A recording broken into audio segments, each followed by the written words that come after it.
Multi asset ஃபண்டில் invest பண்ணியிருந்தேன். Okay. அது பார்த்தீங்கன்னா இந்த வார்னால 25% எரோட் ஆகிருக்கு.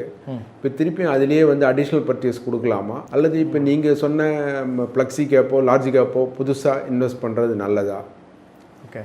இப்போ நீங்கள் ஒரு மாதம் முன்னாடி நீங்கள் போட்டேன்னு சொன்னீங்க. முதல்ல மல்டி அசட்லாம் ஏன் போடுறாங்க அப்படின்னா இந்த டைமில் அது போர்ட்ஃபோலியோ எப்படி ரன் ஆகும்னா large mid small plus gold plus silver எல்லாமே இருக்கும். அதாவது large cap mid cap small cap plus கமாடிட்டிஸ்ன்னு சொல்லுவோம் ஒரே வார்த்தை. எல்லாமே பெருவாரியாக அதில் போட்டுருவாங்க காசை. அதனால தான் அது வந்து ஒரு வார் கெலாமிட்டி வரும்போது கோல்டு சில்வர் ஏறும்போது அதுவும் ஒரு ஏறுது. ஏன்னா பேசிக்காக கோல்டு சில்வர்னு என்ன கேட்டிங்கன்னா கோல்டு வந்து இஸ் டெவில் ஸ்டாக்னு நான் சொல்லுவேன். ஏன்னா வந்து ஒரு பெரிய கெலாமிட்டி வரும்போது டப்புனு உயிர் வந்து எழுந்துக்கும். ஸோ அந்த டைமில் அது வந்து நல்லா ஓடும். இப்போ இந்த சமயத்தில் ஏன் டவுன் ட்ரெண்டாக இருக்குது, ஏன் நெகட்டிவாக இருக்குது, இல்லை சைட்வேஸாக கூட இருக்குன்னு சொல்லுவேன். அதை ஏன்னா கோல்டு அண்ட் சில்வர் வந்து ஃப்ளாட்டாக இருக்குது, இல்லைனா வந்து அப்படியே கம்முன்னு ஆயிடுச்சு. ஒன்றும் பெரிய அளவு மூவ்மெண்ட் இல்லை. ஒன்று ஏறினா அடுத்த நாள் இறங்கிடுது, அதுக்கு அடுத்த நாள் திருப்பி இறங்கி போகுது. அதனால உங்களுக்கு ஒரு பெரிய அளவுக்கான ஒரு மூவ்மெண்ட் இல்லை அதில். அதனால தான் உங்களுக்கு வந்து மல்டி அசெட்டில் வந்து ஒரு பெரிய அளவுக்கு ஒரு நெகட்டிவ் ட்ரெண்டில் இருக்கே தவிர மற்றபடி is very good fund assets. ஆனால் இந்த சமயத்தில் நீங்கள் இன்வெஸ்ட் பண்ணணும்னு நினைக்கும் போது I would prefer or I would strongly recommend large cap and flexi cap. ஏன்னா வந்து உங்களுக்கு அதை காட்டிலும் விட